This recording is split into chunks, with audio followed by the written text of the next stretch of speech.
السلام علیکم۔ سعید شہید کے والد نے سامان حرب درست کیا اور ارادہ کیا کہ تنہا چل دیں، مگر قوم حمیر کی 300 جوان گھوڑوں پر سوار ہو کر حضرت عمر بن عاص رضی اللہ کے پاس حاضر ہوئے اور کہا کہ آپ حضرت خالد کے ہمراہ ہمیں جانے کی اجازت مرحمت فرما دیں۔ آپ نے اجازت دے دی۔ یہ تمام حضرات اسی روز چل کڑے ہوئے۔ ایک میدان میں پہنچ کر انہوں نے ارادہ کیا کہ یہاں پڑاؤ کر کے گھوڑوں کو چرنے کے واسطے چھوڑ دیا جائے اور پھر راتوں رات چلیں تو بہتر ہوگا۔ اچانک حضرت خالد کی نگاہ ایک بلند پہاڑی کے اوپر چند سن رسیدہ لوگوں پر پڑی۔ آپ نے اپنے ساتھیوں سے فرمایا، میں نے چند عمر رسیدہ لوگوں کو اس اونچی پہاڑی کے درہ میں دیکھا ہے، میرا گمان ہے کہ وہ دشمن کے جاسوس ہیں، ایسا نہ ہو کہ حریف ہمارے اوپر آ گرے۔ مسلمانوں نے جواب دیا کہ یہ لوگ پہاڑی کی چوٹی پر ہیں اور ہم کھلے میدان میں، ہم ان کے پاس کس طرح پہنچ سکتے ہیں؟ آپ نے فرمایا، اچھا جب تک میں لوٹ کے نہ آؤں تم یہی ٹہرے رہو۔ یہ کہہ کر آپ گھوڑے سے اترے، تہبند باندھا، تلوار حمائل کی کندھے پر ڈالی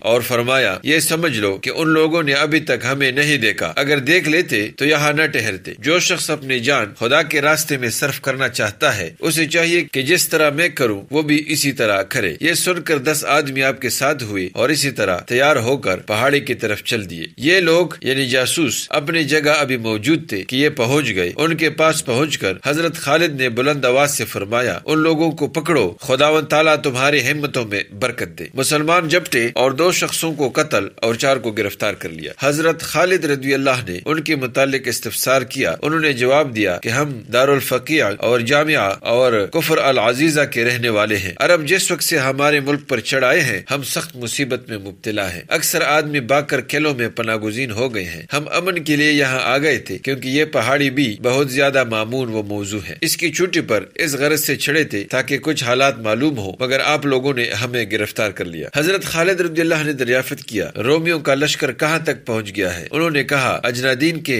مقام تک آئے ہیں۔